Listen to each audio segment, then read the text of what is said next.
আলহামদুলিল্লাহ। এবং আমাদের সামনে আলোচনা নিয়ে আসতেছেন ভাজর বাংলা আব্দুল্লাহ মামুন গাইবান্ধা। আব্দুল্লাহ মামুন গাইবান্ধা।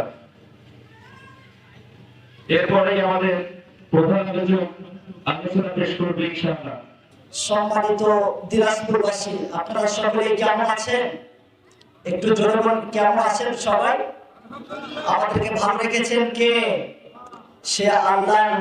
কুরআনুল কারীমের মাহফিলে আমরা আসতে পারি, বসতে পেরে খুশি না বাজার? কম না বেশি? যদি হন বেশি আওয়াজও দিতে হবে, বেশি কথা বলেন, ঠিক কিনা? সে আল্লাহ তাআলার দরবারে শুকর আদায় করছি, সকলে বলি আলহামদুলিল্লাহ। সংক্ষিপ্ত পরিসরে দরুদ পড়ছি সে আখিরি জামানার পয়গম্বর, আপনার আমার দয়ার নবী, মায়ার নবী, বিশ্ব নবীজি যিনি শুয়ে আছে সেই সোনার মদিনায়, বাংলার এই প্রান্ত থেকে মদিনার ওই প্রান্তে সালাম পৌঁছে দেওয়ার নিয়তে আমরা সকলে একবার তার প্রতি সংক্ষিপ্ত পরিসরে দরুদ পড়ছি। সকলে বলি সাল্লাল্লাহু আলাইহি ওয়াসাল্লাম। সম্মানিত মুআজ্জিজ হাজিরিন, আমরা মহাগ্রন্থ ইসিবারি কুরআনুল কারীম থেকে কিছু আলোচনা শুনবো, কথা বলেন ঠিক কিনা? এই কুরআনুল কারীম এমন একটি কিতাব, আল্লাহ তাআলা আমাদেরকে নাজিল করেছেন, আমাদের জন্য দিয়েছেন রহমত স্বরূপ। কি স্বরূপ? রহমত স্বরূপ। এই কিতাবের মধ্যে কোনো ভুল আছে? কোনো সন্দেহ আছে? কোনো সংশয় আছে? না, থাকবে না কি করে? আল্লাহ তাআলা শুরুতেই চমৎকার করে বলেন, যালিকাল কিতাব লা রাইবা ফীহি হুদাল লিল মুত্তাকিন। This is the book, the most authentic book in this world. Hereof there is no doubt about its guide and those are muttaqin. আল্লাহু আকবার। এটি এমন একটি কিতাব, এমন একটি বুক আল্লাহ তাআলা আমাদের জন্য দিয়েছেন, যার মধ্যে কোনো সন্দেহ আছে বা কোনো সংশয় আছে এ ব্যাপারে কেউ সন্দেহ পোষণ করতে পারবে না। আল্লাহু আকবার।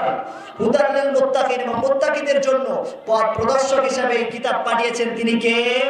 সে আল্লাহর কোরআন থেকে আজকে আলোচনা হবে, কথা হবে।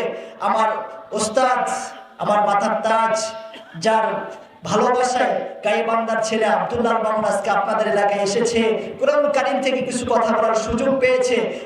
এই নিয়ামত কার বলেন তো? আল্লাহ।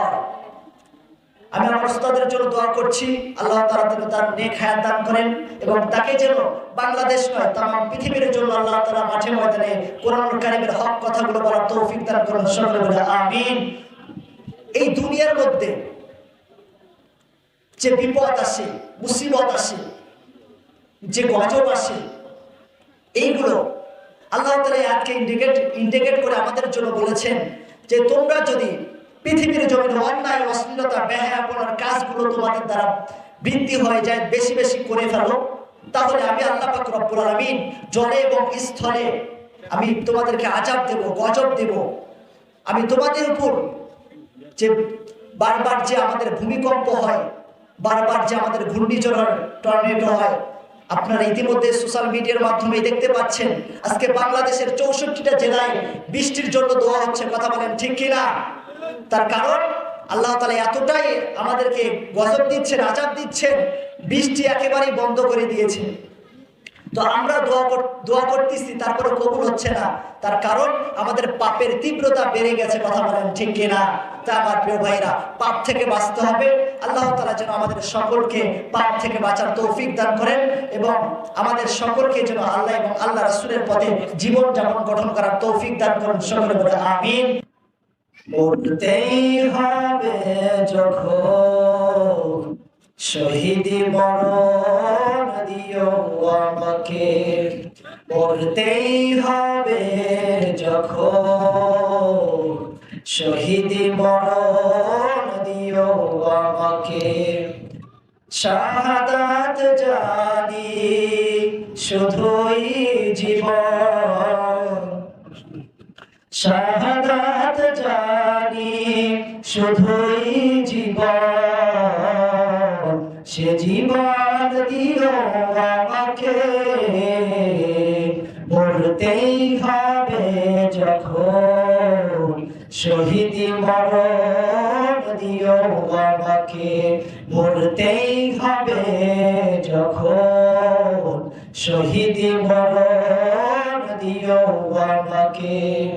রোগে শোকে মরণ দিও না আমায়, বিপদ মুসিবতে নিও না আমায়। রোগে শোকে মরণ দিও না আমার, বিপদ মুসিবতে নিও না আমার। এমন মৃত্যু দিও চোখ বুঝলেই যেন, এমন মৃত্যু দিও চোখ বুঝলেই যেন দেখি তোমাকে, মরতেই হবে যখন শহীদি মরণ দিও আমাকে, মরতেই হবে যখন শহীদি মরণ দিও আমাকে। আলহামদুলিল্লাহ।